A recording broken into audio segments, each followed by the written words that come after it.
जो वास्तव में तो ये मैं जिस उद्देश्य से आया था वो केवल सुनने का था, सुनाने का नहीं। क्योंकि प्रवचन में और सत्संग में, और वह भी आर्य समाज का, बाल्यावस्था में आर्य समाज का बहुत, उस आज से यानी 50 साल पहले आर्य समाज का बहुत डंका था। और पूरे क्षेत्र में कह सकते हैं, विशेष तौर से बालदन कला, लुखी, बीकानेर, ये गांव ऐसे थे जहां आर्य समाज का बोलबाला कहिए, दबदबा कहिए, या अपनी चरम पर था। और उनके व्यवहार से, पुरखों के व्यवहार से, उनके जीवन से, उनकी सादगी से उन गांवों ने तरक्की भी की है, विकास भी किया है, वो आगे भी बढ़े।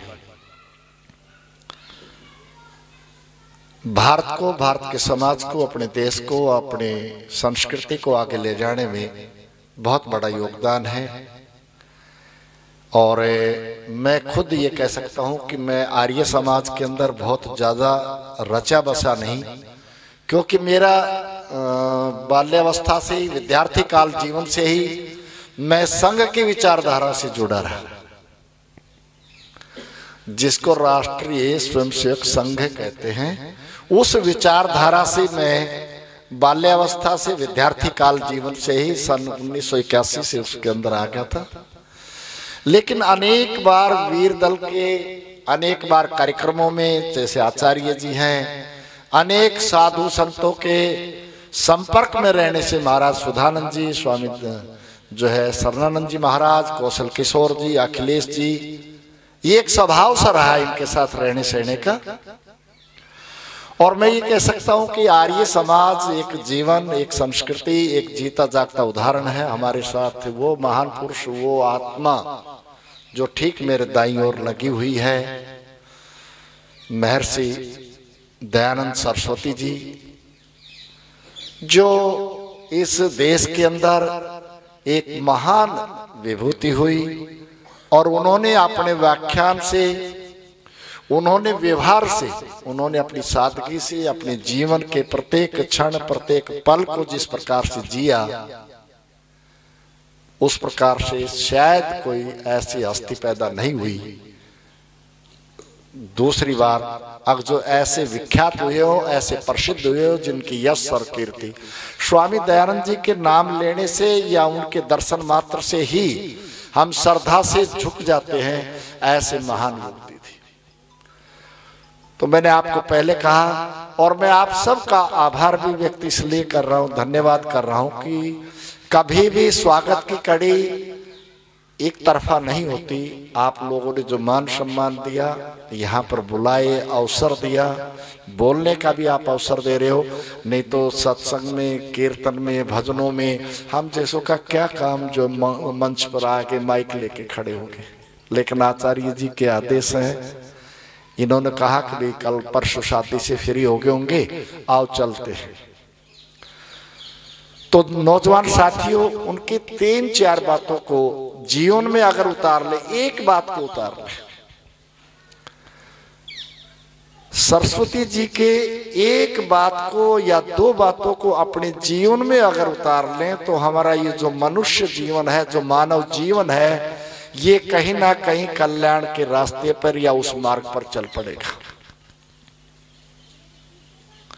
जो उन्होंने उस काल में, जब भारत गरीबी अवस्था में था, उस अवस्था में, उस दौर के अंदर जो नारी शिक्षा पर इन्होंने बल दिया था, आज तक उतना किसी ने बल नहीं दिया उस जमाने में। आज हम अपने बच्चों को, लड़कियों को पढ़ाने लग रहे हैं, पिछले 20-30 साल से, 35 साल से या 40 साल से कह सकते हैं, वो इस शिक्षा के क्षेत्र में बच्चियों को भी हमें पढ़ाना चाहिए, हम पढ़ाने लगे हैं। कब उस महान पुरुष ने जो है हमें रास्ता दिखाया था। एक दिया था शराब का, नशे के विरोधी थे। घोर विरोधी थे नशे के, लेकिन क्षमा करना आर्य समाज, कुछ एक लोग मैंने ऐसे भी देखे हैं जो अपने नाम के पीछे आर्य लगाते हैं और वह भी सेवन करते हैं। ये हमारा दुर्भाग्य, हमारे देश का दुर्भाग्य, हमारे समाज का दुर्भाग्य। व्यक्ति का जैसा नाम है वैसे उसके कर्म होने चाहिए। शराब के घोर विरोधी थे और सबसे ज्यादा अगर पक्षधर थे तो वो थे गौओं का पालन करना। स्वामी जी का विशेष बल था इस बात पर, जब तक भारतवर्ष अपनी संस्कृति को, अपनी सभ्यता को, जो सारे विश्व के अंदर गुरु कहलाए, अगर हम गौ माँ को पालन नहीं करेंगे, गौ माँ को अपने घरों में नहीं रखेंगे, तो हमारी आने वाली नस्लें या हमारे आने वाली संतान वो योग्य, काबिल, बलिष्ठ, मजबूत, विवेक, बुद्धि, ये बल नहीं बढ़ेंगे। इसलिए उस महान पुरुष का ये भी था कि गौओं के प्रति स्नेह और हमारा पशुधन बढ़ना चाहिए। आज जिस प्रकार से मैं कह सकता हूँ वातावरण के अंदर जितना पर्यावरण है, जितनी हवा दूषित है, जितना खान पान रासायनिक चीजें हमारे जीवन में आ चुकी है, वो केवल मात्र सत्संग से, प्रवचनों से नहीं होगी। हमने अपने जीवन में धारण करनी होगी। हमने उन चीजों पर जाना पड़ेगा, सोचना पड़ेगा। आज से 300-400 वर्ष पहले, 500 वर्ष पहले जिन महान पुरुषों ने हमें रास्ता दिखाया था, आज क्या कारण है 5 दिन के लिए सड़कें बंद कर दो, ऑटोयून लगा दो, उद्योग धंधे बंद कर दो। कहीं ना कहीं वो राजनीतिक स्तर पर, प्रशासनिक स्तर पर कहीं ना कहीं आज हमें शुद्ध हवा नसीब नहीं है, शुद्ध खाना नसीब नहीं है। दोस्तों, पानी भी शुद्ध नहीं मिल रहा। अगर उसके कोई जिम्मेदार हैं, वो आप और हम सब हैं, ये हमें मानना चाहिए। अगर उसके दोषी हैं तो हम सब हैं। हमारे आने वाली पीढ़ियों को कहां से शुद्ध, उनका स्वस्थ, उनका जीवन उच्च कोटि का कैसे रहेगा जब उनको शुद्ध हवा नहीं मिल रही, जब उनको शुद्ध पानी नहीं मिल रहा, जब उनको शुद्ध भोजन नहीं मिल रहा। हम उत्पादन बढ़ाने में होड़ लग रही है रात और दिन। दुर्भाग्य इस देश का जब हो गया। मैं एक दो, क्योंकि मैंने कहा ना, मैं आर्य समाज के अंदर रचा बसा नहीं हूं, लेकिन उस महान पुरुष का एक एक वाक्य जब सुनते हैं, देखते हैं, अगर उस पर गौर करें तो हमारा जीवन धन्य हो सकता है। लेकिन मित्र साथियों, बुरा मत मानना, मैं भी आप जैसा ही हूं। यहां हम उन सत्संगों को सुनते हैं, उन प्रवचनों में बैठते हैं, लेकिन धारण कम करते हैं।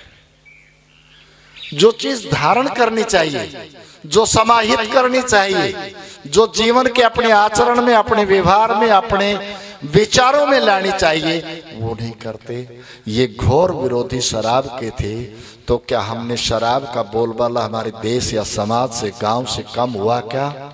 धीरे धीरे बढ़ रहा है, और यहां तक, इस कदर तक बढ़ रहा है जिस पर आप सबको चोट करनी होगी।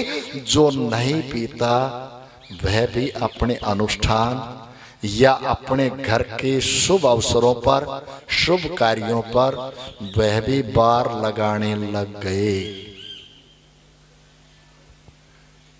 वो मेहमानों की खातिरदारी जो करनी चाहिए, अच्छे अच्छे मिष्ठान से, अच्छे अच्छे व्यंजनों और पदार्थों से, मैंने खुद प्रत्यक्ष गांव का व्यक्ति हूं, गरीब हूं, किसान का बेटा हूं, लेकिन मैं भी देख रहा हूं, अगर सात्विक आहार ले रहे हैं उनकी खातिरदारी कम है, जो पीते खाते उनके पीछे पीछे हैं। आप कैसे हैं? आप क्या लेंगे? जो बेचारे मामा हो, भूआ हो, फूफा हो, जो पीता नहीं, मेहमान हो, जानकार हो, भाई भोजन है, करके जाइए। पूरा परिवार वहां लगा हुआ है, पूरा परिवार, और हम सब मूक हैं।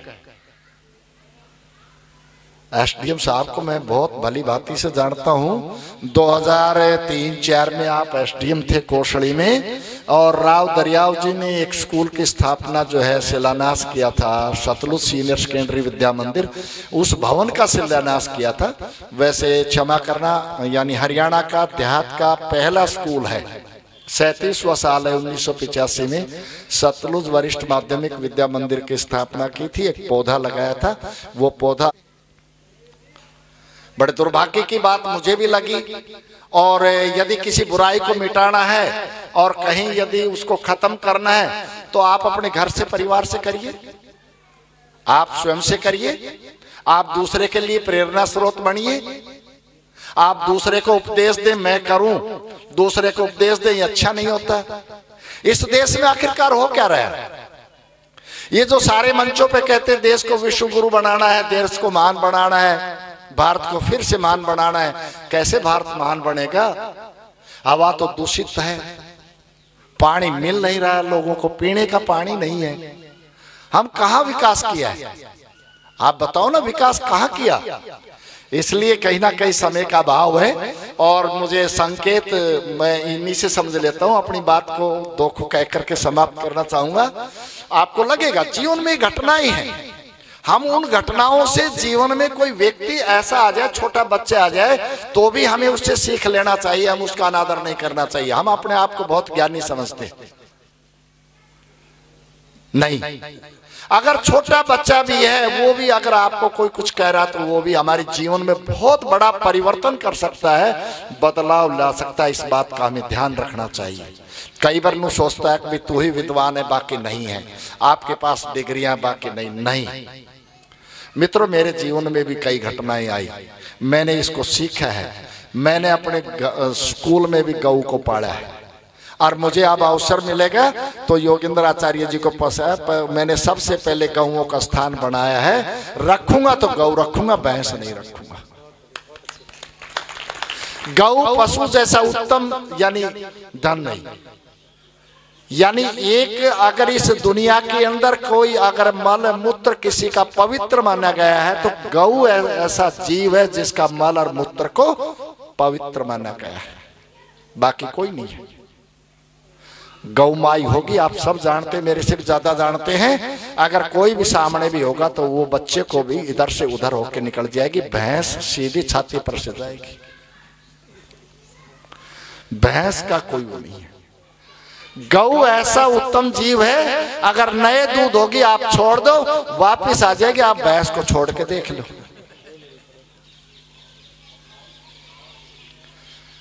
गौ अगर अपनी ओनी में अपने बछड़े को नहीं लगने देगी, तब भी उस बछड़े में इतनी हिम्मत है, इतनी नीडर है वो बछड़ा, गाय का कितनी बार भी लात मार दे तब भी उसके बछड़े में ताकत और हिम्मत और निडरता है, यानी साहस है, वो बार बार जाएगी।